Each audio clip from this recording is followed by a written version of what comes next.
Healthier Home Live. I'm Jen, and I'm full of questions for our in-house cleaning expert, Ken. How are you today, Ken? I am great. I'm as good can be. He's got a favorite fruit in the background there. What's your favorite fruit? Boom, Honey Crisp apples. Like butter. They're like butter. Like butter. Do you have a scent that's going to be coming out that smells like apples? I think you should definitely make a wall scent that smells like apples. We actually did have a product that was had an apple scent to it. I'm trying to remember. It was kind of like green apples. I can't remember. It was a hand sanitizer, but it was a while ago. But it was a pretty popular scent. To bring it back. We need to bring it back, Ken. Start formulating. All right, we'll give some thought to that. I'm not going to complain. I mean, I liked it. Well, guess what, everybody? Today we're going to be talking about a topic near and dear to my heart. Let's talk vinegar. Vinegar. I want to talk vinegar. Let's get into vinegar. Can you use it on your walls? On your walls. You are awesome. You are awesome. I thought of that song. I thought you'd like it. You have got one heck of a singing voice. Hey, thank you. Not to embarrass you. I think I've told you that a few times, but you've got a really good singing voice. Oh, thanks, Ken. Listen, it's the little things. It's what I can do. Here I am.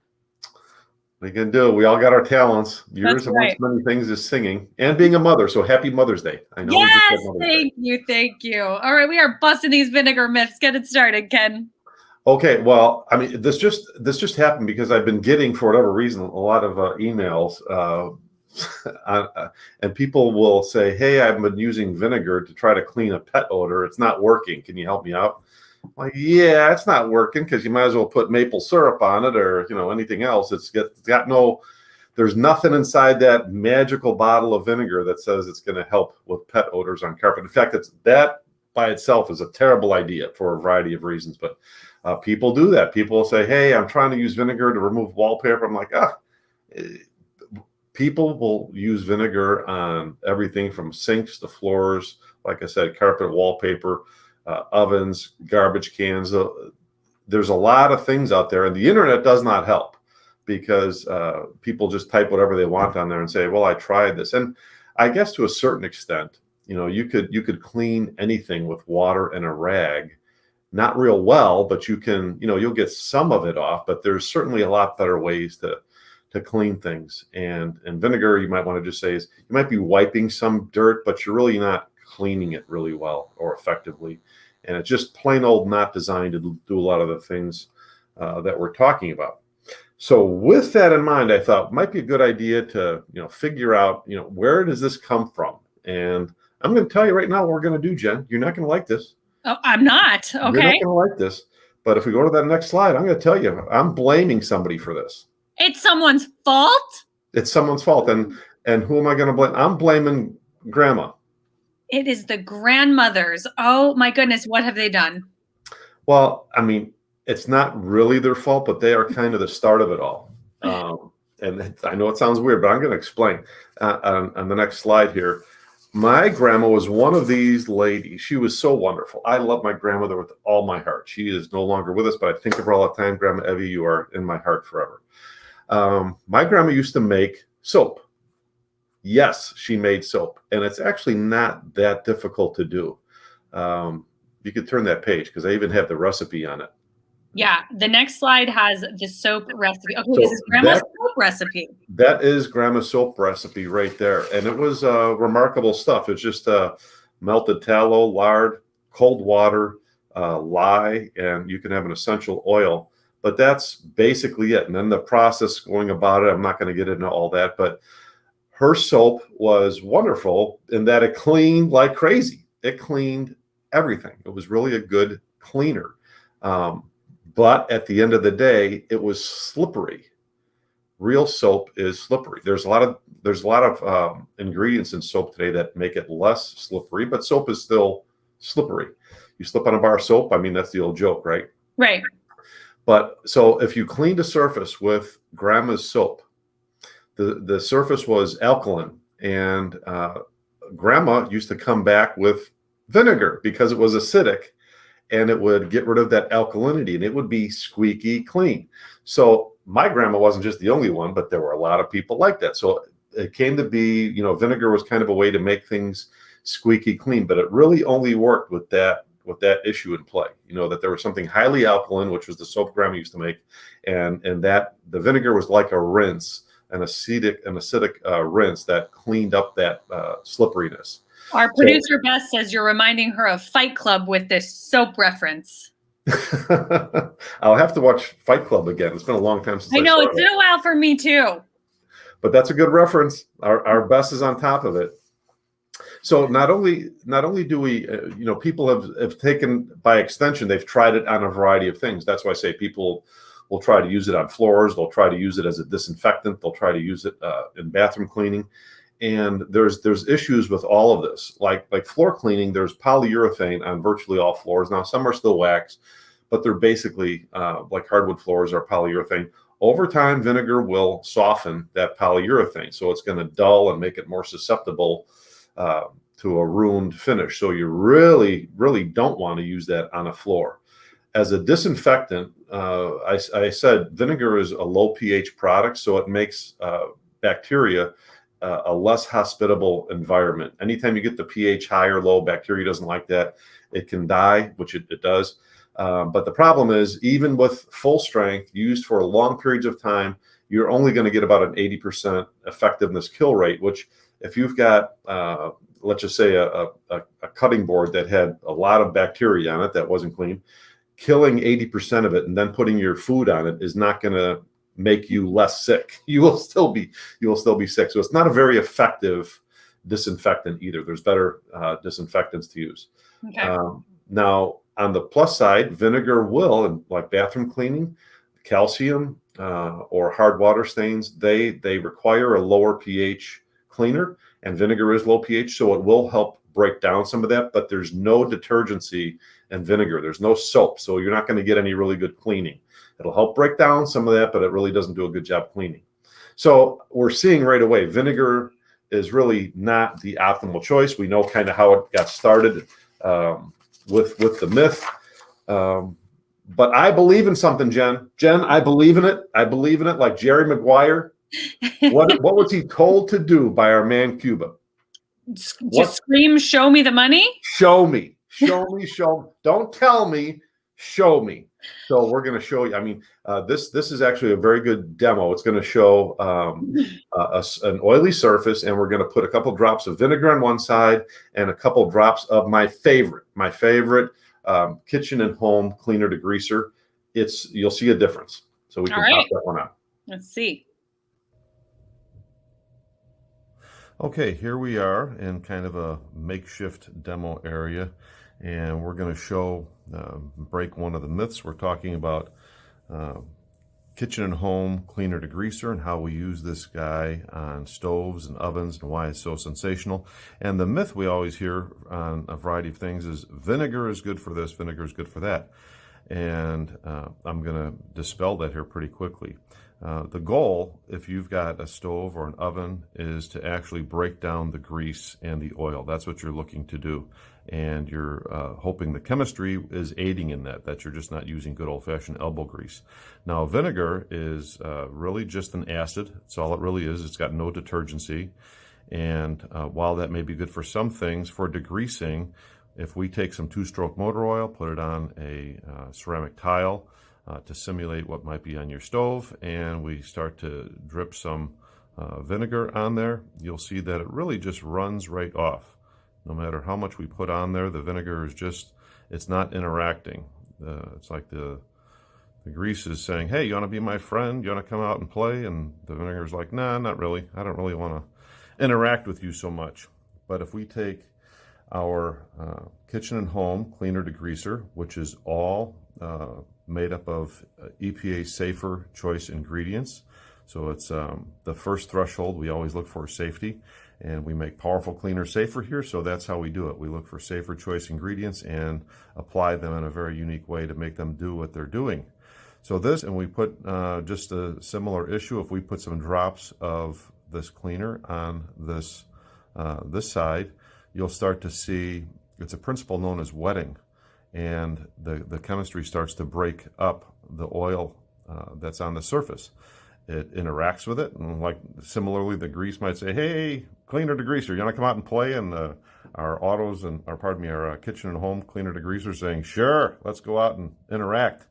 And you can see what's going on over here. The cleaner is actually breaking down this oil that's sitting on the surface, and that's no wiping action at all. It's just getting right down to the surface, and it's expanding as it's going. So that process of that chemistry of wetting makes your job of cleaning a lot easier. And again, it really doesn't matter how much of this vinegar we put on here. It's just not designed chemically to do anything. It just beads up and runs off. There's no interaction at all. So any cleaning that you're going to get with using that on a stove is going to be the mechanical energy of your own muscles, your own hard work and elbow grease cleaning something off. Whereas if you've got something like this, you can see it really, it gets miscible. It breaks into the surface and expands and starts to clean that surface. So that is why vinegar is not a good solution for a variety of things, including degreasing a stove or a kitchen. Your choice for that would be our Healthier Home Cleaner Degreaser. It's concentrated. You can clean virtually any washable surface, and it does it safely. Boom! Oh my gosh, I love that. Yeah, myth busted. Boom goes the dynamite. So, I like cooking. I will say I like cooking. I'm not as good as Corey. Confession. I'm out there. Confession. But I do, make a mess. I am what I am. But that will clean a stove like there is no tomorrow. A stove, an oven, even baked on messes. Just let that sit. It'll break it right up. Whereas vinegar, like you see, it's just not going to interact with that. It just doesn't want to. It just doesn't want to play nice. Yeah, and I think we think it's working because, like you said, we're putting enough elbow grease behind it to get it off, and then we think it worked. Correct. Now, again, I've got another example because I don't believe in just telling you. I believe in what, Jen? What do I believe in? Show me the money. Show you the money. But we're going to show you, this is another thing that pops up. It's all over the internet. I got to remove wallpaper, which I use vinegar. Well, I'm going to show you why that's not a good idea. Right now, I'm going to show it to you. Let's do it. Hello, this is Ken again with Healthier Home Products, and today we're continuing on dispelling the myths surrounding vinegar, and this time with regard to wallpaper removal. This is another one of those things we hear routinely where somebody will say, just use vinegar to remove the wallpaper. I'm going to show you why that is really not a good option at all. First of all, wallpaper is, this is just a sheet of drywall that has some wallpaper on it just for purposes of illustration. And wallpaper is really a two-part system. It's got a decorative outer layer, which is generally waterproof to prevent anything from getting through. And underneath that, the second part, if you peeled off the facing or scored it, it would reveal a paper backing. And that paper backing is what's actually glued or pasted to the wall itself. And if you're going to go about removal, the key to quick and easy removal is actually penetration. You want that liquid to penetrate that backing. So if we got that facing off, and we just had a piece of paper, this is what you would see if you pulled off the facing, and on the back would be where the paste is, and that would be adhered to the wall. So if we take good old-fashioned vinegar, as the myth shows, and we were to spray it as heavy as you want, spray, spray, spray, spray, spray, spray, while it's soaking, literally soaking on the front. The back is dry, dry, dry, dry as Pampers. So if you're not getting your wallpaper removal through the paper to the paste, nothing's going to be removed. You're just sitting there. Wait, tick, tick, tick, tick, tick. And I can wait here for half an hour and nothing is going to be penetrated on there. Now, if we take our WP Chomp, which is our world's best wallpaper stripper, and again, it's 9 times less toxic than on-the-shelf products. It's 5 times less toxic than baby shampoo. and it is built for speed. So if we just spray this guy on here, similarly, actually I only did a couple squirts, but I'm not going to need anything else. So on the front, where you see I've soaked that, immediately on the back, that's completely soaked through. Completely soaked through. So you're working on the paste removal as soon as that's going on there. Oops, see, it's even breaking down. See, again, the vinegar side, nothing. Vinegar side, nothing. So there's your myth explained very easily. Vinegar is not a good solution for wallpaper removal. Not when you've got a better product like that available. There's no reason to screw around.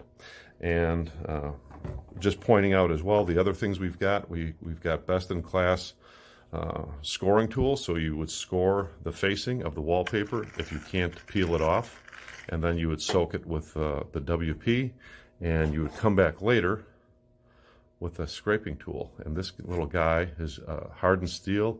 It's got a dual sharpened edge, and you can resharpen it or replace it as needed. But this little guy is designed to literally float across that surface and make removal a super easy task. Fits in your hand great, very comfortable. Best in class tools, best in class wallpaper removals. Don't screw around with vinegar anymore. You've got a better solution. That was amazing. Show me the money. Show Show me the products. I showed you the products. I mean, that is why, in a nutshell, that the myth of vinegar being worthwhile for certain things, it's just not true. It's just not true. And it's so interesting that it comes kind of from an old wives' tale.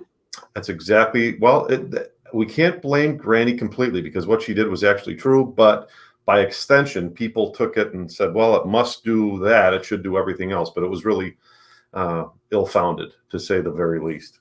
Oh, so, goodness.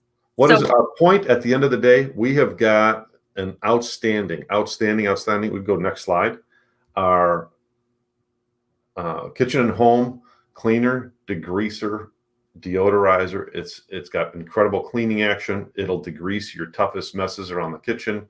It's concentrated. It's got a patented deodorizer, so use it around a stove, around a diaper genie. Your malodors will be gone like that. I can't demonstrate scent to you, but I can tell you it's pretty remarkable. And right now, Jen, as we speak, there is a killer deal, 50% off deal. You have to go to our website to see that. Oh my gosh, that's at www.healthierhomeproducts.com. Make sure you check that out. 50% off deal? 50. Yeah. Your crazy friend, Corey, put that out there. So I'm just there for the ride. Listen, that's all we can do, right? Just go along for the ride. That's it. At the end of the day, we're going along for the ride. I love it. Thank you, as always, Ken, for all the awesome tips. And you saw our website there earlier. Make sure you check those out. That 50% off deal is not going to last. So, yeah, Ken, I can't wait for next week to see what other fun things we're going to learn about. I can't wait either. It's just one week on top of another. But next week's going to be good. You'll see. All right, then. We'll see you guys next time. Bye, Ken.